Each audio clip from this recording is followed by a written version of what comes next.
si Trump akuja achukua hata Wamonyoro kusema ule ukweli.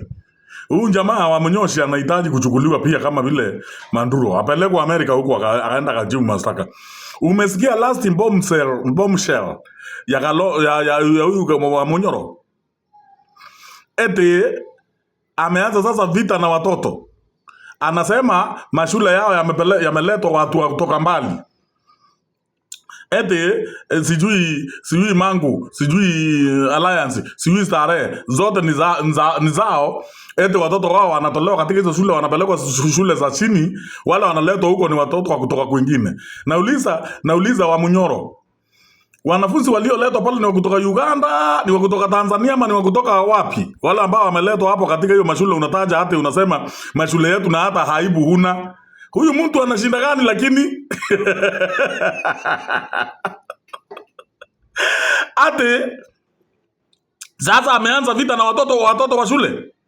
Amepiga Wakamba vita, amepiga Wajaluo vita akiwaita sasa ni watoto wa shule, watoto very innocent. Watoto wa Mkenya ndiye ameanza kupiga vita akisema ati watoto wanatolewa mbali wanaletwa kwa shule. Yaani shwali.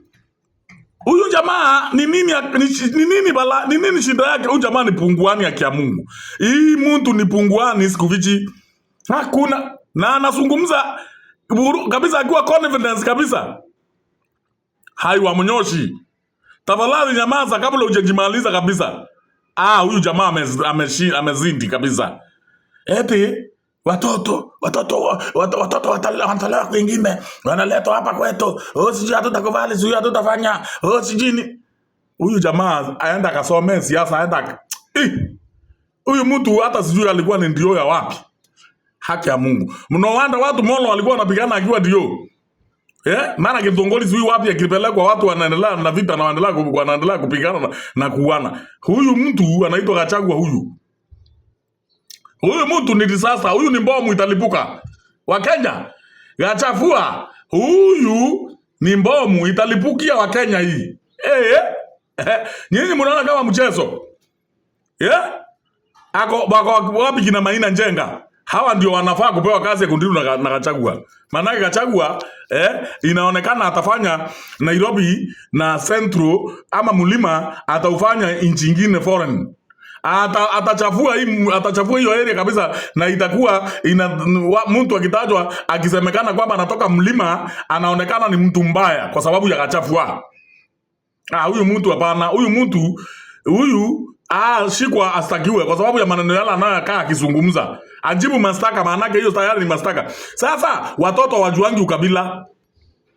Kama kuna mahali ambapo watu hawaelewi ukabila ni kwa mashule, mahospitali na makanisani. Watu hawajuangi mambo ya ukabila huko. Sasa unapeleka ukabila, mambo ya ukabila mpaka kula ambako ukabila huwa hitaji na haina maana hata kutaja. Shule jamani, wanaosoma pale ni watoto wa Mkenya.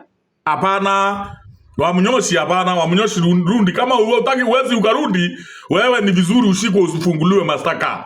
Maanake una mashtaka mengi sana ya kujibu. Unazungumza ovyo ovyo sana. Hapana, haiwezekani. Ate shule? Hapana. Uwezi kupeleka siasa katika shule wa Munyoshi. Hata kama college, uwezi peleka hiyo siasa zako hiyo. Hiyo siasa yako ni siasa ya uchinga, siasa ya upuzi, siasa imepitwa na wakati kabisa.